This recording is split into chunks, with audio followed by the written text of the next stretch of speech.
That's #1 in German, 2,700 rated Grandmaster, everybody. Yeah. And I just want to give a shout out to a tweet that we just saw. Someone, @Jord_call said, "I'm skipping work for this. Totally worth it." All Blitz those of you who did not skip work for this, I'm going to go Ferris Bueller on you and remind you that life moves pretty fast. If you don't stop and look around every once in a while, you just might miss it. Sometimes you call in sick to go to the Cubs game. Sometimes you make up a lie and get everyone to donate a bunch of money for your disease, #Ferris Bueller, and you get to watch the Blitz battle. So mistake on you for missing this live while you watch it in replay. And they're all like, everyone watching this in replay in the future right now is like, he's right. Yeah. I really should have called it. And, we're off to our 5th game here, 2.5, 1.5. Magnus Carlsen has a 1-game lead. It's too early for a single game lead to mean anything. I mean, of course, it's nice to be ahead on the scoreboard, but it's a long, long match. So a lot of play left. And look at this knight a6 move played. It allowed white to capture on a6 with that bishop, which would have doubled the pawns on the queen side. But it looks like Hikaru likes his bishops more, and he just put, again, there's a little battery action. Usually the battery, and look at Hikaru just looks, he's thinking with his ear. You missed Hikaru face. I missed Hikaru face. That's number 18. That's a rare sighting. It's like a wallaby in the wild. That's a rare sighting right there. Hikaru Nakamura, number 18. That's an ear tug almost, right? Yeah. It's like let's get the baseball signs going. Your wife is having a baby. No, seriously, that was funny. But one of the things about this structure we highlighted last time was that the C pawn was the big part of the deal as far as what Magnus Carlsen was doing. You remember he supported C5. Here it's a little bit of a different tale, right? White is bringing pieces to the king side, focused on eventually striking in the center with E4 to get big control over the middle of the board. But there's weaknesses potential on E3. One of the ideas behind C5.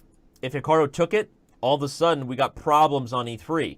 So the big issue is that Hikaru has to figure out a way to justify the idea in the center without letting black's pieces come to life.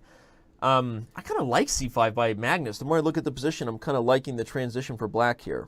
Yeah, C5 was a nice move. It gained some space. Now pawn to C4 is definitely a possibility. The problem with pawn to C4 is it allows white to retreat the bishop and then go pawn to E4 himself. And he's going to be pushing forward in the center. Plus, always remember, whenever you push a pawn, I highlighted that basic ridiculous thing for beginners in the beginning. You can't go back. So D5 is also now under fire permanently because the C6 pawn is no longer there. Look for those features to play a part down the road as tactics start to get messy in the middle of the board. And here, move like rook A to E1, shifting the rook to the center. Normally, we like to move the rook closer to that square with rook F to E1, but the point is, with that rook on A to E1, at some point white will go E4, and if you take with the F pawn, look at the queen and rook barreling down the F file. Yep. So, nice, Nigel. I know your name's not Nigel, but sometimes I just want to give you compliments in different languages. Absolutely. Australian is not a different language. I understand that. And it looks like this opening that we see here, this Nimzo Indian defense, is the same variation that Naka blew that famous winning position in Zurich when he was completely won against Carlsen. In fact, we used that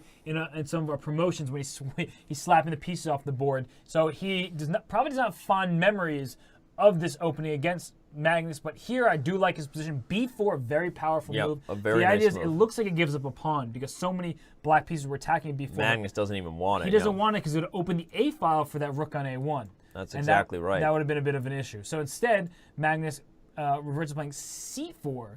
And as you talked about, now that pawn can't move backwards, and we're like bishop to C2 and E4. The D5 pawn is under fire. It's strange, right? We saw Magnus win the game as black the last time the two players had this position, although now, I mean, okay, the game is early, but it looks like white is in control. Quick shout out to an awkward and kind of weird treat. Professor Patrick McGee on Twitter using our hashtag said he hasn't seen so much pressure on the weak king since the abdication crisis of Edward VIII in 1936. You just went way above everybody's head, buddy, but you got your tweet read on chess.com TV. So That's awesome. The fans are watching. This is fun. He goes to F1, Robert, instead of C2, where maybe it goes this way. You like that idea? I guess it keeps a little bit of an eye on the pawn structure here, but things are weird. I mean, here comes E4 for Hikaru. Look for tactics on the rook and the queen. Magnus wasting no time looking for counterplay on the queen side, though. And yeah, just like that, hashtag guess the move. What's going to happen here? Well, the bishop actually is well placed on F1 because e4 would have allowed d4. Now, for example, if d4 now, the pawn at c4 is hanging. That's right. If the bishop were on b1 or c2, that pawn would have been protected. Now black would have been menacing past pawn. Very good point, partner. Very good point. So I think, look at Hikaru, a little smile. He doesn't want, he's hiding it now, and now he's, we have four-headed Hikaru. We have four-headed Hikaru. Four-headed Hikaru is also something we don't see that often. It's actually a GM Blitz Battle special because it only happens on webcam. But he's leaned in and focused. That's what it means. We have 48 minutes left in the 5-minute portion if you're just joining us, and the tactics are getting wild. We don't even know what to do here because you have to take with a knight on e4, I imagine. For sure. Here comes the rook takes. But the rook takes me a bishop to f5, and now the rook is under attack. You've developed. There's got to be tactics here. I'm guessing the move here. You're guessing the move, and Hikaru shaking his head saying, why am I just missing an obvious tempo move for black?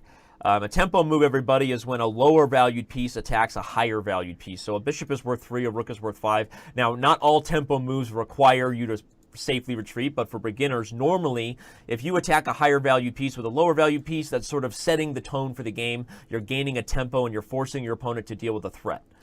I don't really see a good move for Hikaru here because now the b4 pawn is hanging for free. Queen takes b4 seems completely. You know what's funny though is even with all that though, I still feel like there should be some way to simplify if you can force pressure on the e file pin, that bishop not being able to move because of tactics. I'm just not seeing bishop d4 now is a great tactical shot.